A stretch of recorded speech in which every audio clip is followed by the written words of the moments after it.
रमेश जेना 1 number, द्वितीय हेले Dasharathi Gamang गतकाली press conference में आपण मन को कही कथा। तृतीय हेले सोफिया झील मु भावुली बहुत विद्वान से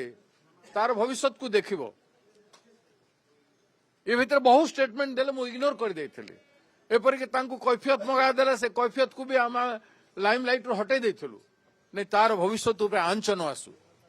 गोटे सेकुलर पॉलिटिक्स करि आइसे माइनॉरिटी कम्युनिटी रे ता भलिया व्यक्तित्व नहांती दल पई एवं ता निज पई भी बहुत भविष्य भल होई पारिबो। आमे तांकर बापांकर विरुद्ध रे कार्यानुष्ठान पर मध्य आमे सोफिया उपर बैंक करथुल तांको भरोसा करथुल।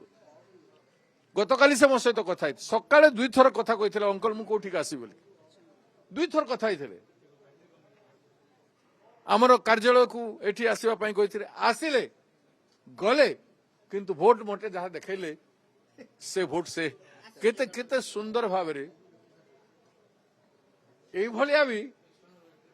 मु जानुथिली से न दे पारंते विधानसभा चली थला आमर नेता तारा प्रसाद वाहिनी भी गले नहीं विधानसभा रे कहिबा लोक भोकाल सोफिया भी भोकाल थिला तारा बाबू मोर बलिष्ठ नेता तांकर देह भी असुस्थ अछि नहीं कि तांको आर देह खराब करबार नहीं कोन खाइबा पे रमेश जेना भी हाँ बोलते आम घर सामने आसी कथबार्ता है आपण मान को स्टेटमेंट देते तो सी तांकर भी जिते लोक कहते से रमेश जेना ए भूल करिवो मु केबे भाबी नथिले सी जो कांग्रेस पार्टी रो जमीदारी थिला तांकर गंजाम जिले रे ताकू से सब दिन खत्म कर दे तो मु तो आगु जानी छे मौका दउथली ए राज्यसभा निर्वाचन पर्यंत मु मौका दउथली सुधरी जिवे समस्ते बेले भल हबो समस्त राजनीति दृष्टिकोण ना ना ना ना हार मानी ना हुआ आमे आपण देखो तो कौन होची